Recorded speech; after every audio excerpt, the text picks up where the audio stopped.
ভিতরে যেতে দেওয়া যাবে না। ভাই আমার একটাবার যাইতে দেন, একটু কথা বলে চলে আসুন। না না, ভিতরে যাওয়ার পারমিশন ভাই প্লিজ ভাই একটাবার যাইতে দেন। এই রাজা, ওরা আসতে দাও।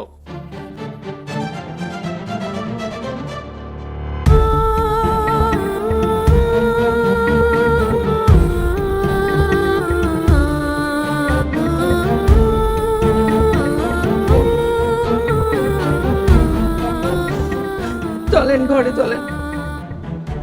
ঘরে গিয়ে কি করবো? আমি লোভ করছিলাম, লোভ। আমার মায়া আমার লোভের বলি হইল। জনাব, তো একবার নিজের কিছু করবেন না। তাকদির হয়তো এটাই লিখেছিল, তাই এটাই হয়েছে। আল্লাহ পাক হয়তো এর থেকে ভালো কিছু তকদির লিখে রাখছে। আমার মায়ের বিয়া ভাঙে গেছে। বাবারে, এর থেকে খারাপ আর কি হইতে পারে? মায়ারে বড় লোক ঘরে বিয়া দিন, মনে মনে কত গর্ব করছি, মনে অনেক অহংকার জন্ম নিয়েছিল। আমার আমার সব শেষ হয়ে গেছে। আমার অহংকারে বলি আমার মায়া হইলো। স্যার আমি আপনার সারা জীবন সেবা করব, কোনোদিনও কোনো অভিযোগ করার সুযোগ পাবেন না। আমার আব্বা অসুস্থ হয়ে গেছে, মা কাঁদতেছে, পরিবারটা ধ্বংসের দিকে। দয়া করেন আপনি আমাকে বাঁচান। তোমার বলা শেষ হয়েছে? স্যার আবার স্যার? Samia, come on. সহজ জিনিসটা কেন বোঝো না? তুমি একটা গ্রামের কৃষকের মেয়ে।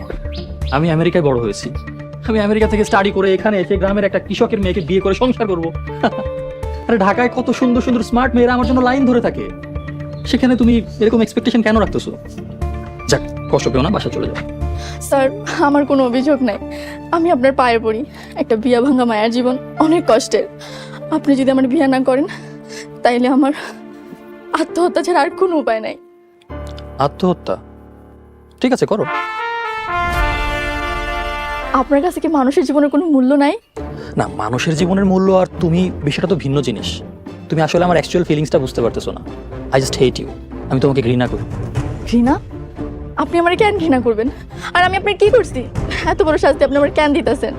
ও, আমি এটা নিয়ে কথা বাড়াতে চাচ্ছি না। মোহিত, আমি একটু ঘুমাবো, বিষয়টা তুমি হ্যান্ডেল করো না। স্যার সামিয়া, আই গেস তুমি সেই দিনের কথা ভুলে যাওনি। ওই দিন, যেই দিন তুমি আর তোমার বোনের সাথে আমাদের গাড়ির হালকা ধাক্কা লেগেছিল।